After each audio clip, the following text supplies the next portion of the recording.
आप ब्रजपुरी में रहते हैं, मेरा नाम कन्हैया है।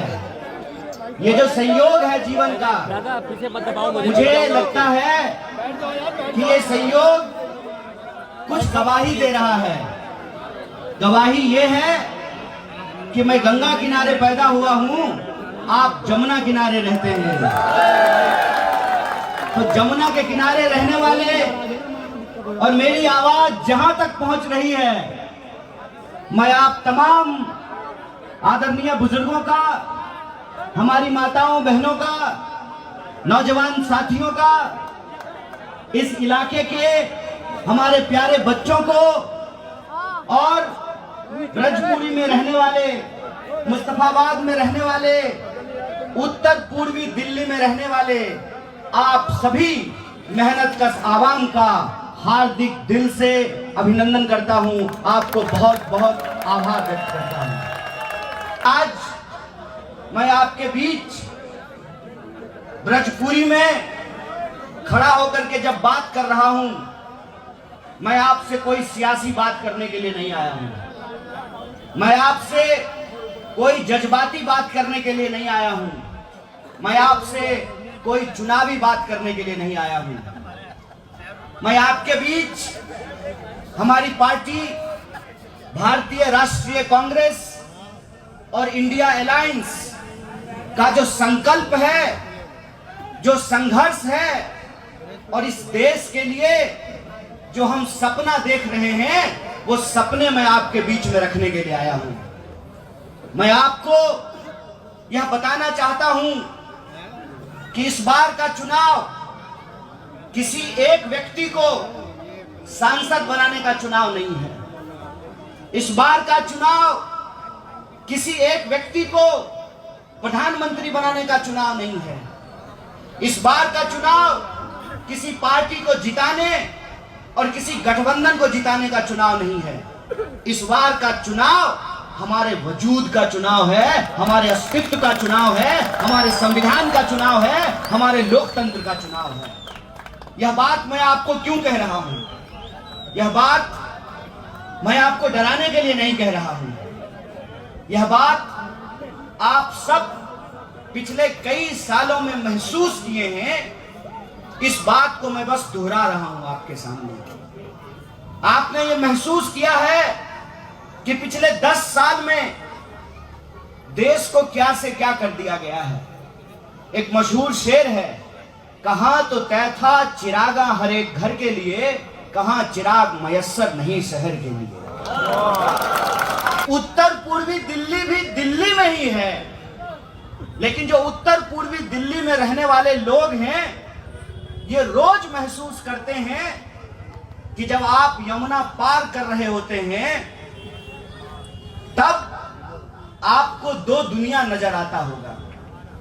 एक वो दुनिया जो यमुना के उस तरफ है, जिधर बड़े बड़े कोठियों में रहने वाले लोग हैं, मंत्री जी रहते हैं, प्रधानमंत्री जी रहते हैं और आपके सांसद मनोज तिवारी जी भी रहते हैं।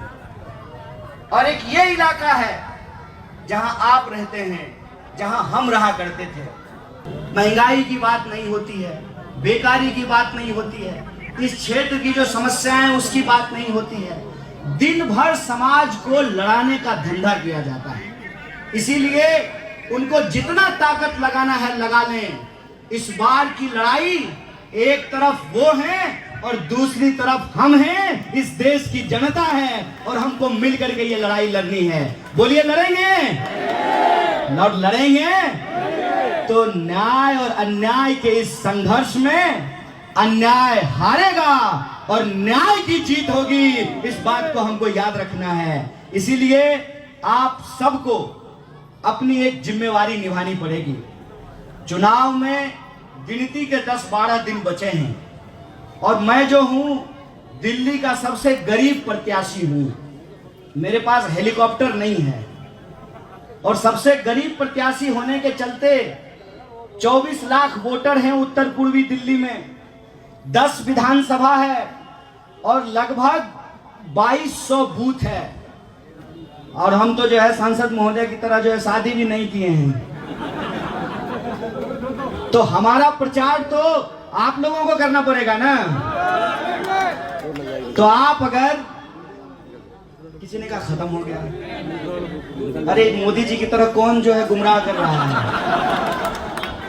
आप 100 फीटा रोड पे चले जाइए, आप 60 फीटा रोड पे चले जाइए, आप गोकुलपुरी चले जाइए, नंद नगरी चले जाइए, हर्ष विहार चले जाइए, आप करावल नगर चले जाइए, आप कहीं चले जाइए, कोई ऐसी सड़क नहीं है जहां जाम नहीं लगा हुआ है, जहां ट्रैफिक नहीं लगा हुआ है। स्कूल की छुट्टी होती है 2 बजे और बच्चे घर पहुंचते हैं शाम को 6 बजे।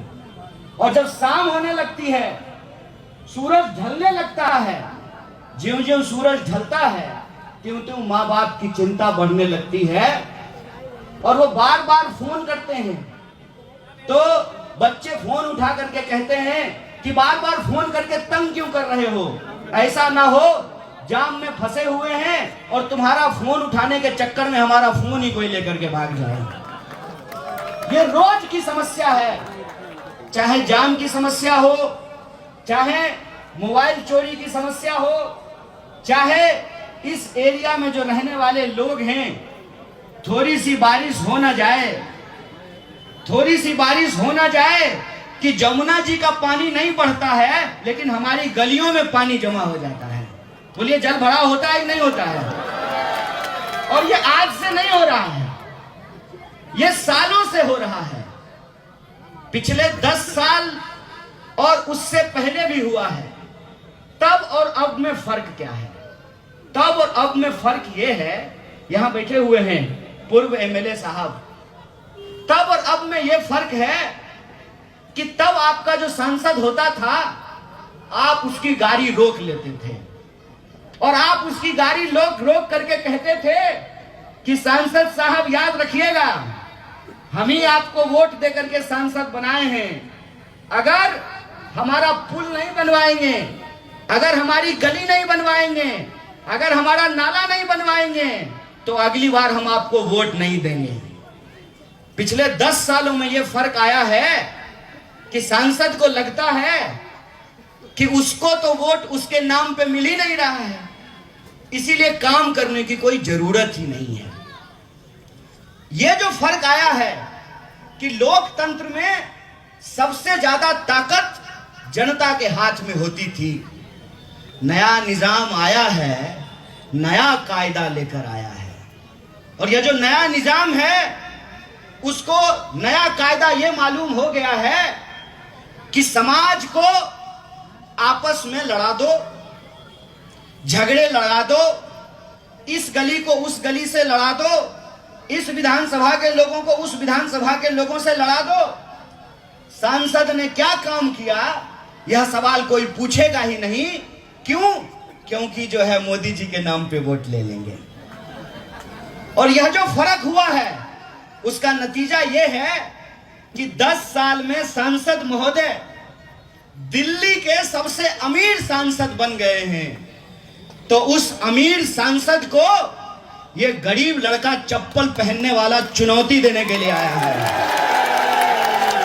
यह चुनौती देने के लिए आया है कि देखते हैं तुम्हारे देश दोस्त के टेम्पो में कितना काला धन है। तुम्हारे दोस्त के काला धन वाले टेम्पो का मुकाबला हम ई रिक्शा से करेंगे, इस बात को याद रखना। और रही बात हमारे एजेंडे की, जिस सपने की बात हमने आपसे की है, हमारा सपना यह है कि दिल्ली में रहने वाले लोग चाहे यमुना के उस तरफ रहते हो चाहे यमुना के इस तरफ रहते हो, वो भारत के नागरिक हैं। और वो अगर भारत के नागरिक हैं तो इस देश के संविधान ने, इस देश के लोकतंत्र ने उनको एक अधिकार दिया है। और अधिकार ये है कि जिसके पास फॉर्च्यूनर है उसका वोट भी एक होता है और जिसका बाप जूता सिलने का काम करता है उसका वोट भी एक होता है। यह है संविधान की ताकत। और इस संविधान की ताकत को ये हमसे छीन लेना चाहते हैं। और आपने देखा कि सूरत में इन्होंने क्या किया। सूरत में चुनाव नहीं हुए, जो सूरत के लोग थे वो अगर भाजपा के खिलाफ वोट देना चाहते थे, उनके पास वोट देने का कोई विकल्प नहीं था। कई सारे लोगों ने यह शिकायत किया कि आप हमारी गली में नहीं आए हैं, आप हमारे मोहल्ले में नहीं आए हैं, हमने आपको सिर्फ YouTube पे देखा है। तो मैं उन लोगों को एक बात कहता हूं, दोस्त मेरे, ये लड़ाई बहुत बड़ी है। ये देखने और दिखाने की नहीं, बचने और इस देश को बचाने की लड़ाई है। इसीलिए उन लोगों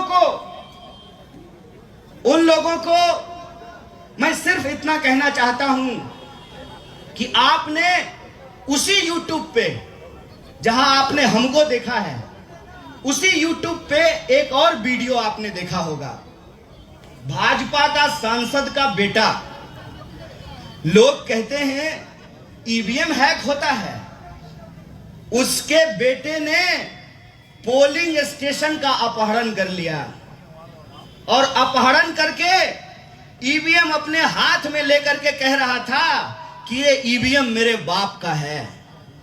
इतना अहंकार, इतनी ताकत और इतना घमंड उसके दिमाग में कैसे आया है? इतना अहंकार, इतना घमंड, इतना ताकत उसके दिमाग में इसलिए आया है कि उनको लगता है कि उनको कोई हरा नहीं सकता है। तो मैं कहता हूं कि देश में जब जब अत्याचार बढ़ता है, रावण को भी लगता था कि उसको कोई हरा नहीं सकता है, कंस को भी लगता था कि उसको कोई हरा नहीं सकता है। लेकिन जब जब कंस पैदा होता है, तब तब कन्हैया का भी जन्म होता है। इनको यह लगता है कि लोकतंत्र को ये जेल में बंद कर देंगे। विपक्ष की एक एक आवाज को, चाहे वो नौजवान हो, विद्यार्थी हो, पत्रकार हो, लेखक हो, साहित्यकार हो, फिल्म बनाने वाला हो, एक एक इंसान को जो इनके खिलाफ आंख में आंख डाल करके सवाल पूछता है, उसको पकड़ करके ये जेलों में बंद कर देते हैं। तो मैं कहना चाहता हूं कि हमने आपकी जेलें देखी हैं साहब, और हमने आपकी लाठियां भी देखी हैं, हम आपके तोपों को भी देखेंगे। लेकिन याद रखिएगा, ये भारत की भूमि है, ये भारत की धरती है। एक वक्त तक हम अत्याचार बर्दाश्त करते हैं, और जब अत्याचार सर से ऊपर बढ़ जाए तो हम एकजुट होकर के उसका मुकाबला करते हैं। इस बात को याद रखिएगा, इस बात को याद रखिएगा कि आप हमारे समाज को बांटने की कितनी भी कोशिश कर लीजिए, अंग्रेज भी यही करा करते थे, अंग्रेजों की भी यही साजिश थी, उन्होंने भी इस देश के साथ यही किया था। लेकिन जब अंग्रेजों का अत्याचार बढ़ा तो एक साथ राम प्रसाद बिस्मिल भी पैदा हुए और अशफाक उल्लाह खान भी पैदा हो गए थे। ये याद रखिएगा कि इस धरती से प्रेम करने वाले लोग, चाहे उनका नाम कुछ भी हो, उनका धर्म कुछ भी हो, वो रहते किसी भी इलाके में हैं, जब बात देश की आएगी, जब बात संविधान की आएगी, जब बात लोकतंत्र की आएगी, तो हम तमाम लोग एकजुट होकर के इसका मुकाबला करेंगे। बोलिए, संविधान बचाने की इस लड़ाई में आप साथ हैं कि नहीं हैं? अगर आप साथ हैं तो मैं आपको एक मजेदार बात बताता हूं। पहली बार जब मैं उत्तर पूर्वी दिल्ली में प्रत्याशी बना तो मैं लोगों से बात कर रहा था, तो सारे लोग यही कह रहे थे कि हमने सांसद को देखा नहीं है 10 साल में। हम बोले चिंता मत कीजिए, आप जितना अपने सांसद को 10 साल में नहीं देखे हैं, उससे दुगना हम आपको 10 दिन में उनका दर्शन कराएंगे। और सिर्फ सांसद का नहीं, सिर्फ सांसद का नहीं, सांसद तो दूल्हा है, पूरी की पूरी बारात और पूरी जमात को सड़क पर उतार करके लाएंगे।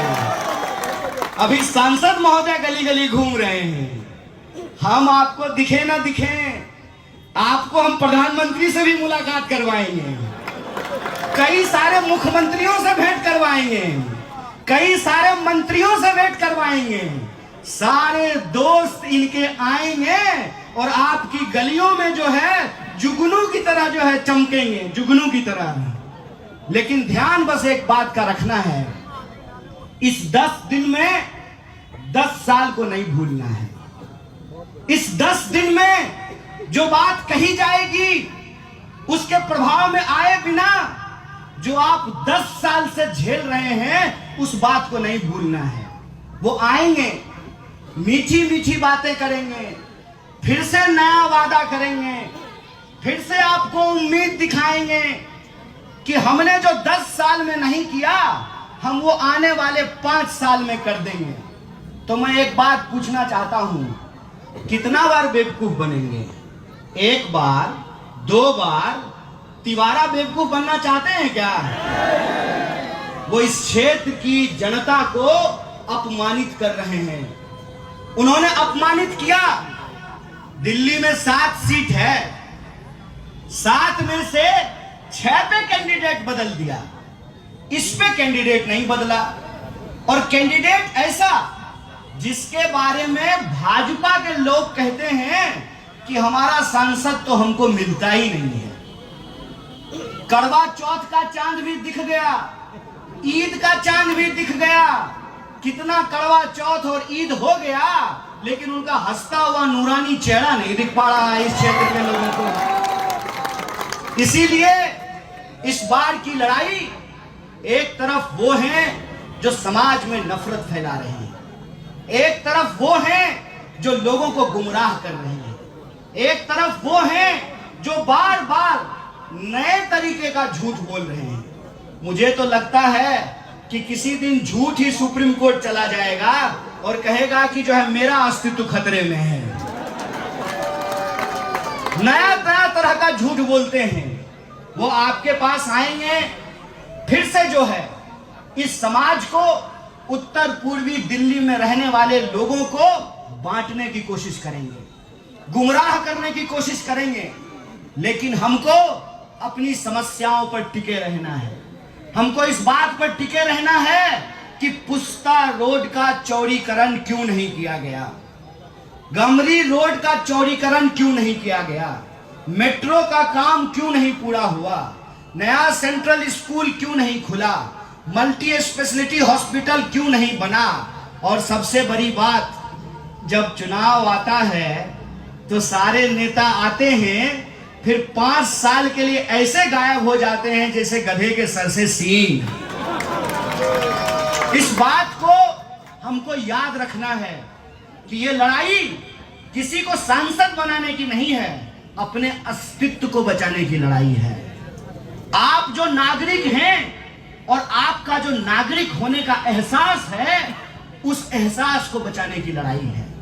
इस समाज में चाहे हम जिस जाति या धर्म में पैदा हुए हों, हम संविधान की नजर में बराबर हैं, उस बराबरी के एहसास को बचाने की लड़ाई है।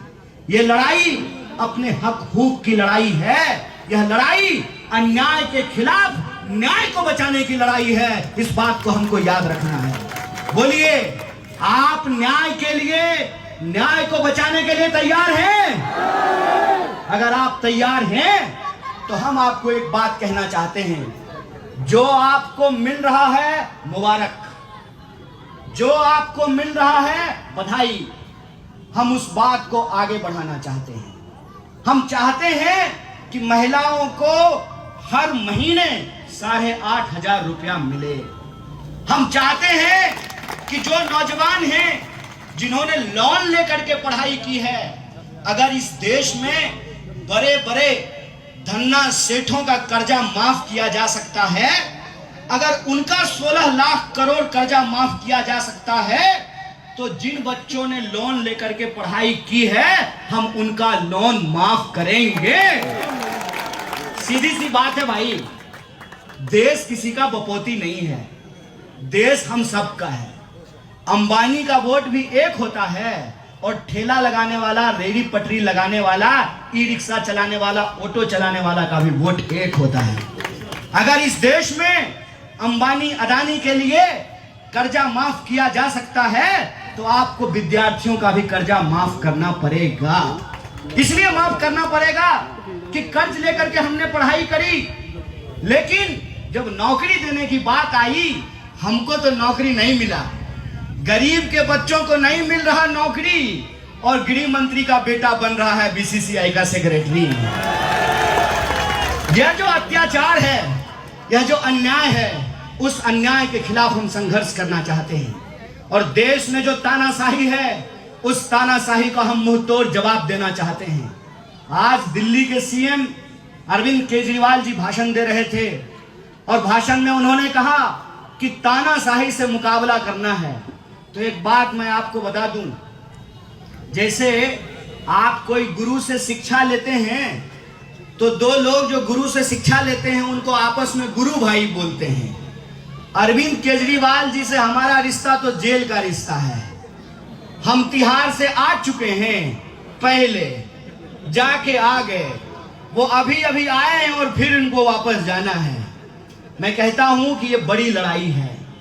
यह लड़ाई पार्षदी का नहीं है, यह लड़ाई विधायकी की नहीं है, यह लड़ाई देश बचाने की लड़ाई है। और सब कुछ भूल करके हमको इसके लिए एकजुट रहना है, क्योंकि संविधान बचेगा, लोकतंत्र बचेगा, चुनाव होगा तो हम भी बचेंगे। यह बात हमको याद रखना है। इसीलिए आप सबसे मैं आग्रह करना चाहता हूं कि इस बार के चुनाव में हमको दल नहीं देखना है।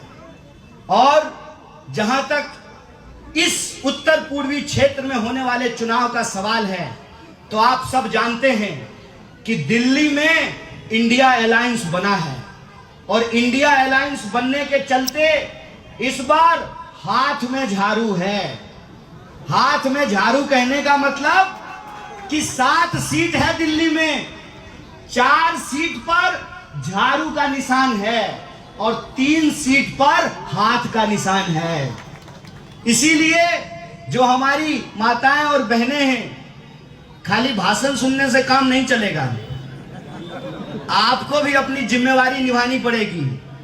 आपको घर घर में जाकर के जो आपकी देवरानी और जेठानी हैं और जो सासू माँ हैं, उनको समझाना पड़ेगा कि इस बार झाड़ू और हाथ साथ में है, तो वहां जाकर के झाड़ू नहीं खोजना है, हाथ पे जाकर के बटन दबाना है। और यही बात नौजवानों को भी करनी है, यही बात बुजुर्गों को भी करनी है कि हम जहां भी जाएं वहां लोगों को बताएं कि 4 सीट पर झाड़ू है और 3 सीट पर हाथ है। और उत्तर पूर्वी दिल्ली में हाथ का निशान इस बार 2 नंबर पर है। कितने नंबर पर है? और ये किसका निशान है? ये जीत का निशान है। इसीलिए मैं कहता हूं कि इस बार सारा ग्रह, नक्षत्र और दिशाएं यह कह रही हैं कि जितना तुमको जोर लगाना है लगा लो। हम लोग यूनिवर्सिटी में एक बात कहा करते थे कि जुल्मी जब जब जुल्म करेगा, झूठ के हथियारों से चप्पा चप्पा गूंज उठेगा इनकलाब के नारों से। इस बार इस देश में परिवर्तन होगा। मीडिया चाहे जितनी भी, बहुत सारे मीडिया को उन्होंने खरीद लिया है ना, सब लोग बुरा मत मानिएगा, हम सब लोगों के खिलाफ नहीं बोल रहे हैं, लेकिन जो अरबपति मालिक लोग हैं वो आपका मुद्दा नहीं उठाता है ना। आपका मुद्दा कभी उठाता है?